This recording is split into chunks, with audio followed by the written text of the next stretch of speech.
Hi guys, it's Bobby here. I wanted to show off my new washing machine and dryer. I actually had to replace my laundry processor because the previous machine started to break. It didn't actually break, but I got some new stuff to show.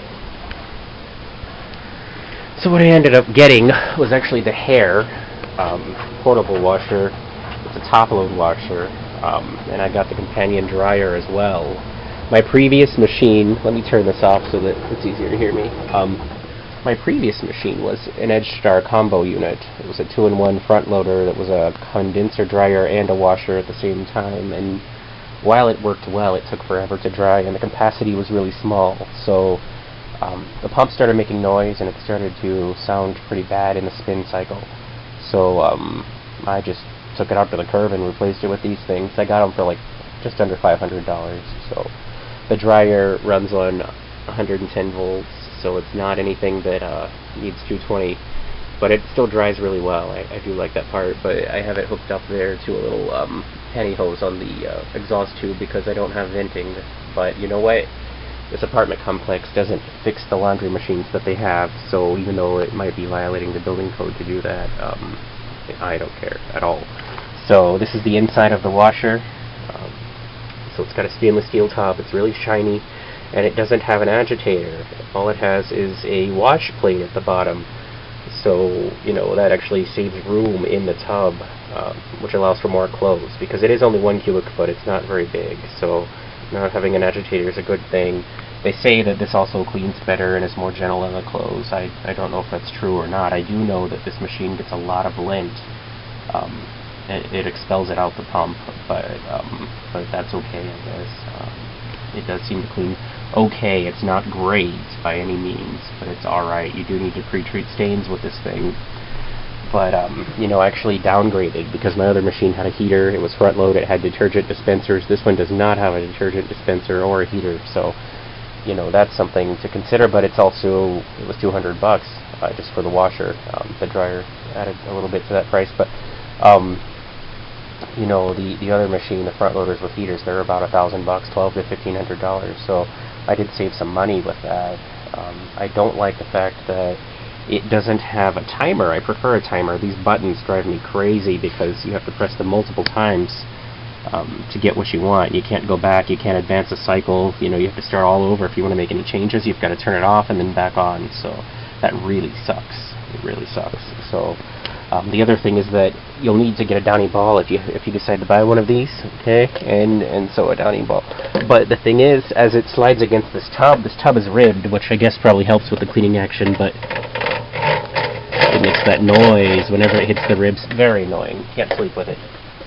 Going on in the background, the other thing is that the buttons will also make that noise when they hit the ribs on the tub, so not good. But still, it's alright. Just don't use it when you're trying to sleep, because also, you can't turn the beeps off.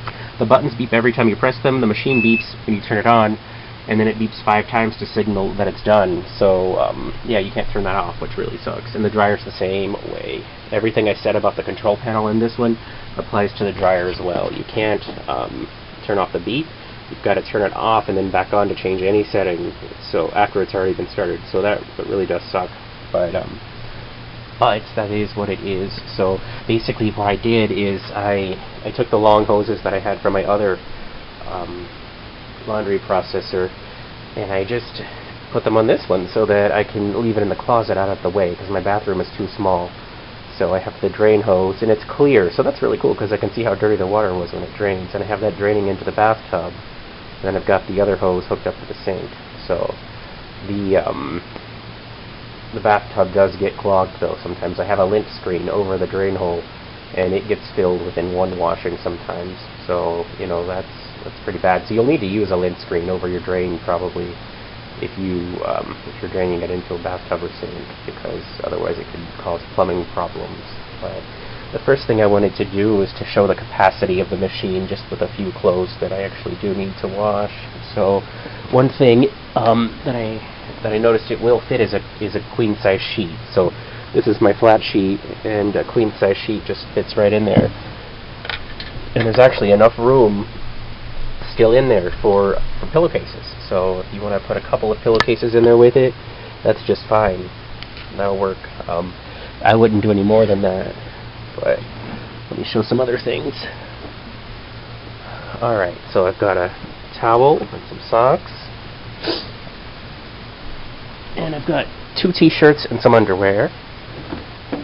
And that's pretty much it. I also have some khakis there, but if I try to put the khakis in, I think that it would unbalance.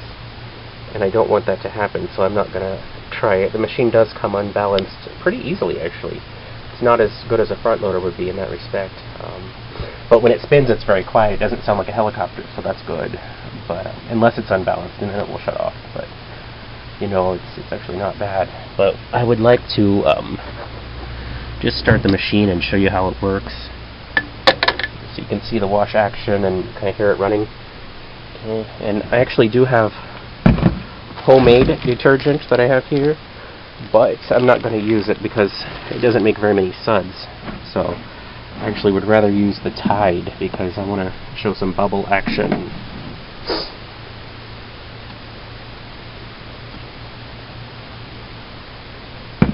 And I hear if you get a quarter or a coin jammed in this thing, it will get in underneath the wash plate and make an awful noise. I haven't had it happen yet, but the other thing is that you cannot defeat the safety feature. I know a lot of washing machine people who make videos like to do it with the lid open. This one will prohibit that because the safety feature is way down deep inside there. It's not on the end, and it's not something you can just stick a peg or a popsicle stick or a clothespin or a finger in like you can on a lot of washers. So it's deep inside there, so you can't defeat that without dismantling the whole thing. I don't know if I would even try it, but the lid is clear, so you can see through pretty easily. It's not the best, but you can see through. You can actually leave the lid open when you're filling it. You just have to remember to shut it again before the machine will actually start to wash. So the wash motion is kind of weird, by the way. It's actually, it's not continuous like a regular top loader. It actually stops in the, it'll go one way, then stop, and then reverse and go the other way. So kind of weird, but that's just the nature of this kind of machine. Even the big ones that are like this do that. So it's not like one with an agitator. But to start the machine up, you just press the power button, and if you're happy with the default, you just press play, and it will start. The settings are water level, high, medium, and low. I usually use high. Just for the demo, I'll use low. Cycle, so you can actually choose between, right now it starts with a normal wash, but you can actually change that if you would like to, and you can do heavy wash, and that one is the only one with 2 rinses, and it has a longer wash. So with this small of a machine, it's probably the best one to use. There's no other way to add a second rinse unless you just skip to a rinse and do a separate cycle manually afterwards. But you press it again, you got quick wash. It's a really fast wash. It's just enough to get a little bit of dust off the clothes. It will not get any stains out, but it is very fast. Maybe, I don't know, 20-30 minutes it's done, so really quick. Normal wash, so if I wanted to do a normal wash, I would start there. Okay, wash and rinse without spin. Rinse and spin without wash. And just spin. So you can skip and select any individual function that you want. You just have to hit that same button many, many times.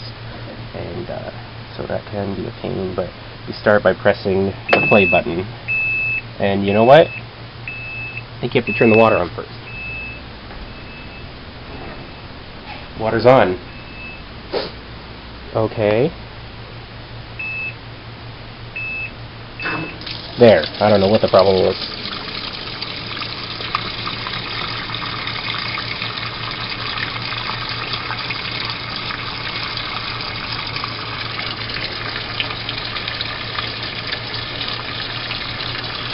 So I'm going to let that fill while I talk to you a little bit about it. I don't like that the hose comes out of the top, because if the hose happens to leak, plus the way I have it, it gets in the way of the door sometimes, but if the hose happens to leak, guess what? The cord comes out right there at the bottom, like literally right here. So if it leaks, that's going to drip right down, but that kind of sucks, actually.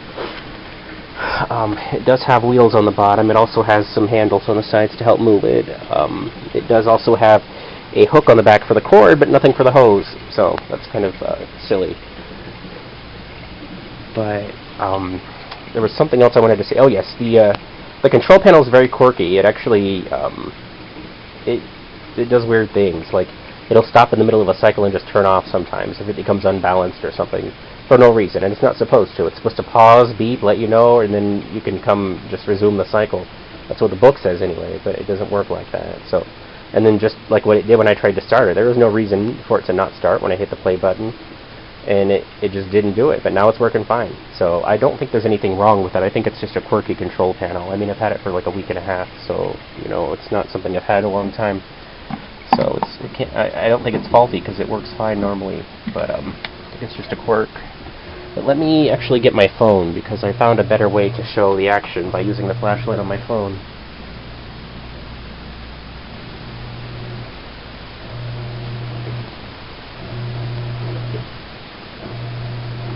So I turned off the big light to get rid of glare.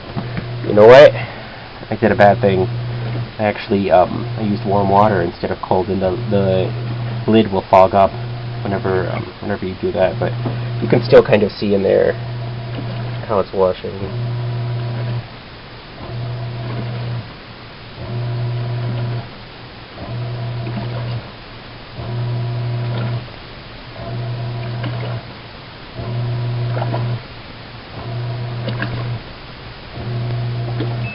Right now, I want to skip to a spin cycle, so you can see that.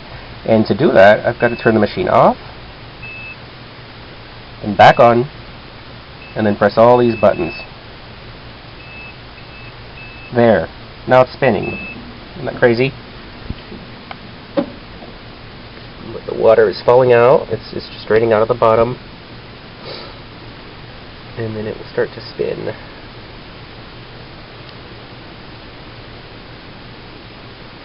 And one thing that is really weird about this machine is that it will actually pause several times during the spin cycle. It will only spin for a few seconds at first, and then it will spin. It'll drain, and then it'll do it again and again and again. And the final spin is a long spin without interruptions, but the ones before that are really short. So it probably works better, but it's just weird. It's different than a normal washer. So let's see if it starts to spin. I do want to talk about the dryer while it's doing its thing there. The dryer I actually like. I like it a lot because it works so well. A lot of reviews actually stated that this dryer was terrible because it this part here catches stuff. I don't know why. I don't know what it is, but they said it was terrible because it takes forever to dry. It does not. I don't know if they're overloading it or what, but it dries everything that I need it to in a reasonable amount of time, maybe 40 minutes for a whole load or something like that. It's not a crazy thing by any means. I do wish it had a glass door, which it does not, and I wish it had a hamper door that opened down like an oven instead of this, but it works. The other thing is the lint trap, which is way in the back. So you've actually got to just pull straight out, and then this comes off. This has to be cleaned after every use. So there's the lint trap, and this is the other part of the lint trap. It's 3 parts, so I need to clean it now actually, but I don't have 2 hands. But you know, it's not easy at all. It's actually very hard to remove, very hard to put back in, so just know that. And this thing, the only way you can clean it is to vacuum it. Seriously, it will not come clean any other way. So at least I have 53 vacuum cleaners to use, but I don't like that it requires that.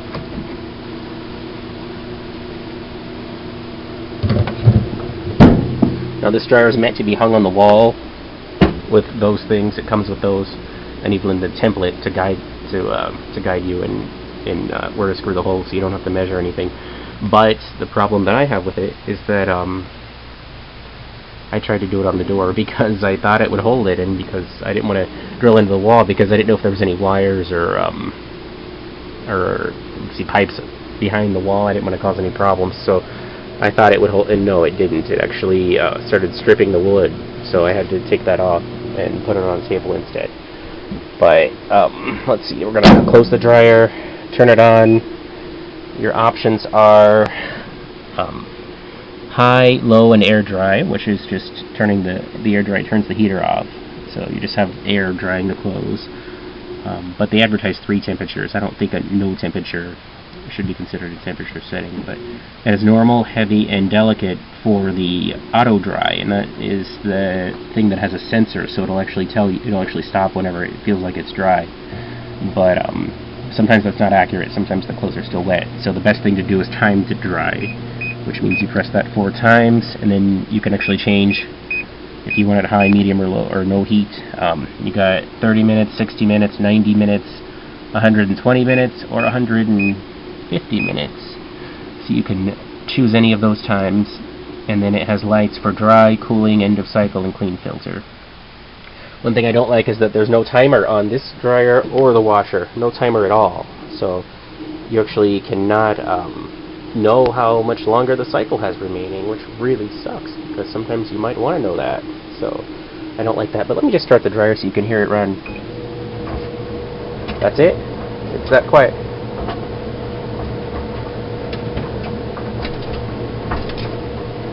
So it's actually a very pleasant sound. Just to show capacity, see, I've got I closed something in there, but you know, I've got like a whole work uniform in there, extra socks, extra pants, and it's not even halfway full. It's crazy. It does hold a lot of clothes. So I also use I don't know where they are, but I use dryer balls. They always get stuck in the clothes, but there's one there. See that? I use dryer balls, and that really does seem to help. They make a little bit of noise, but it does fluff things and prohibit the need for fabric softener sheets. So that's cool. But it's spinning now. Let me just show that.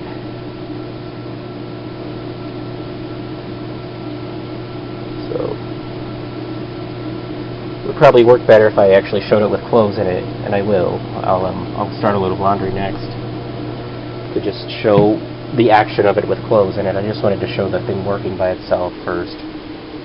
But I need to let it wind down first. I was told to never stop this thing while it's spinning. Don't ever press the button or open the lid to stop it, because it'll break some of the plastic parts inside. So I don't know if that's true or not, but I guess we will see.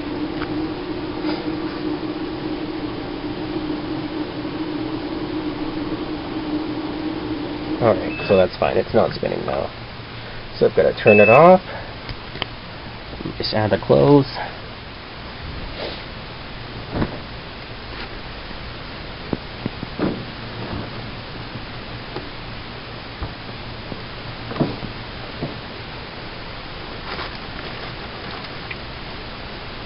I'm just going to add some of my powdered soap. Now what I use for soap, it's equal parts borax, washing soda, and grated bar soap, either Bell's Naphtha or Zote. Actually, I think I have Ivory soap in there now, but I do have some with Bell's Naphtha soap grated. But I prefer to use Bell's Naphtha for a pre-treatment. But that's what it is. So it's homemade, natural, not natural, but homemade laundry soap. So it's cheaper and less chemicals than store-bought kind.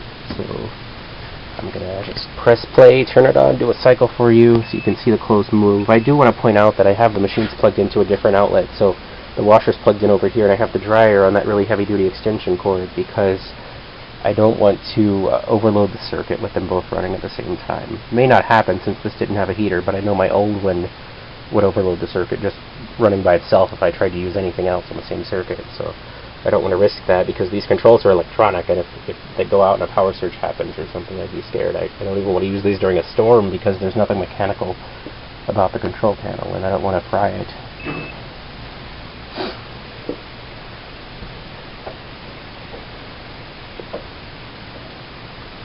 Alright, let's do the other thing. Let me get the flashlight back on so it's easier to see when it starts moving.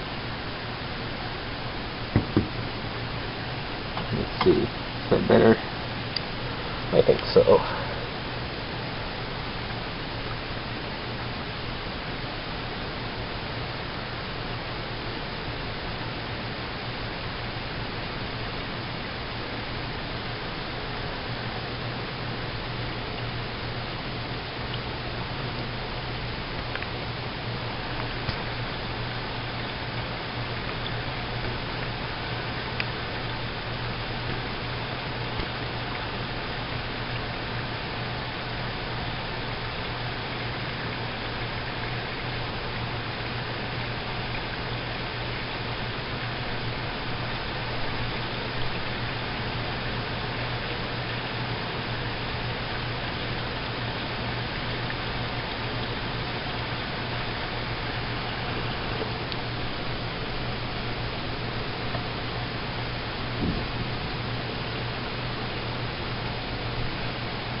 So again, the water is actually controlled at the faucet with this one, much like, actually most of them have their own heater too, but there's no heater inside, so you must remember what temperature to use at the sink. And I guess that's okay. A lot of big washers are like that too, especially top loaders, so it's not something that's unexpected. But like right now, I forgot to change the water back to cool, and so I've got warm going on, and it steamed up the lid again, and I meant to use cold for this part of the demo so that it would be easier to see inside, but I'm going to wipe it and see if that helps. I don't know, I think you can see the clothes still, but I'm going to try to wipe it. Just use these old clothes here.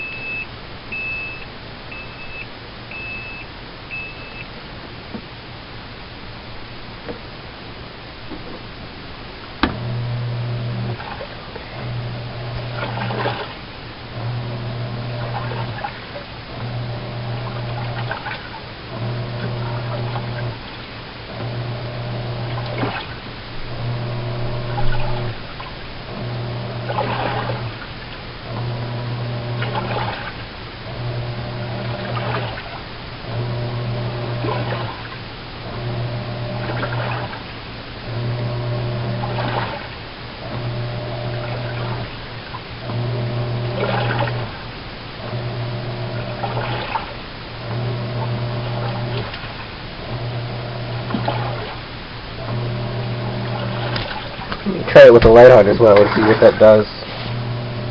Yeah, that just makes it glare. That's not any better. But I think you get the idea.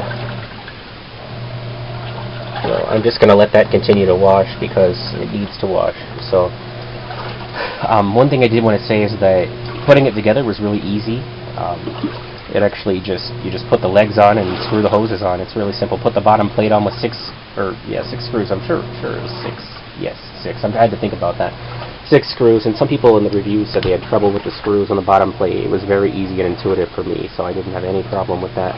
Some people also said the hose leaked. It hasn't for me, so maybe it does for some people, but I haven't had that problem. And I didn't even use any Teflon tape. I have it from the previous washer, but I didn't need it. It's just been fine, so that's a good thing. But when I got these things home, they were double boxed, and the box was too big to fit in my car, and I thought it would fit in the car. So it was actually a very bad thing. You know what? While I'm talking, I can at least give you something to look at. When I got these home, Walmart's right across the street from me, so I actually just went over to Walmart and I bought them, or I tried to get the dryer first. They gave me the dryer first, so I thought it would fit my front seat. It didn't, so I ended up having to put it in the trunk, and so I had to take everything out of the trunk and put that in the front seat, and then I still had to unbox the machines and leave the boxes in the Walmart parking lot. I had to scratch my address off of them first, of course, but just to get the dryer in the car. And then I went to close the passenger door, and the door was stuck open. The mechanism had broken, and the mechanism wouldn't shut. So I just duct taped it shut. Yeah, being Mr. Ingenuity, I duct taped it shut, and just tried to come across the street to my place and drop the dryer off and then go to the mechanic and have my door looked at. And halfway across the road, my door actually flew open, and all the stuff in my car flew out in the middle of a road, of a busy highway. Yeah, it was fun. So I was in tears, and I called a neighbor who actually helped me get the washer home. He was an SUV. I didn't think he was home at the time when I got the dryer, but he was. So I got that home, and now it's okay. But I would never try to put them in a regular car. You need to have someone with a truck if you decide to buy these things to help you.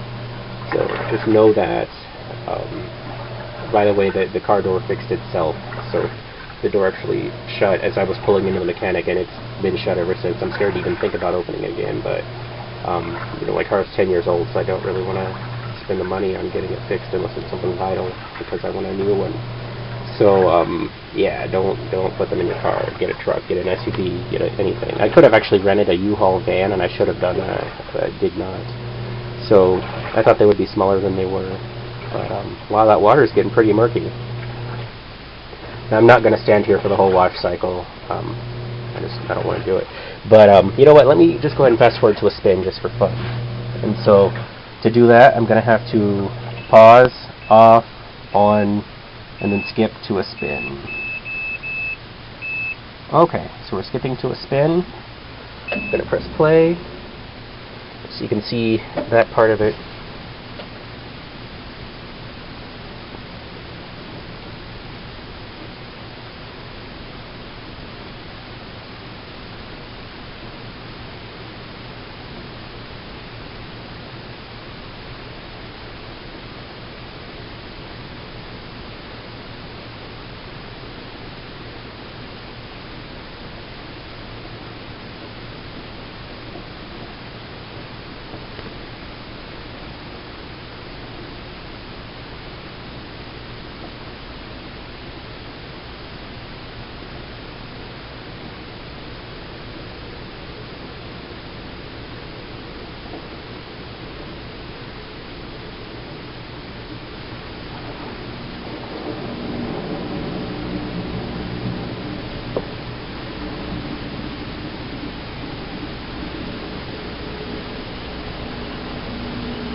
And that was the first part of the spin cycle. That's what it does about 3 or 4 times, and then it will do the final spin.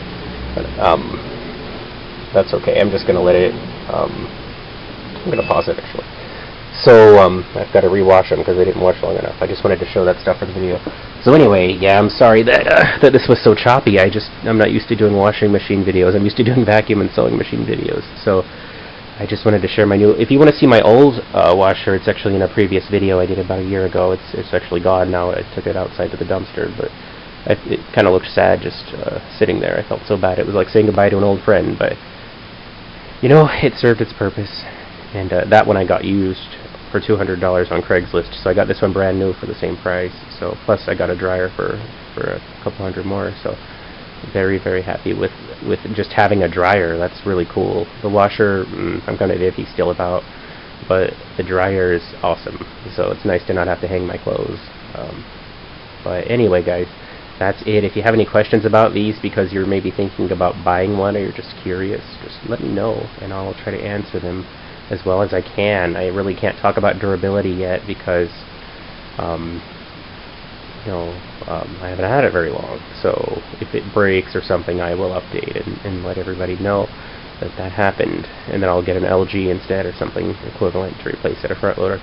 But that's what I have for now, and so I'm using it. But thanks for watching, guys. Take care. Bye.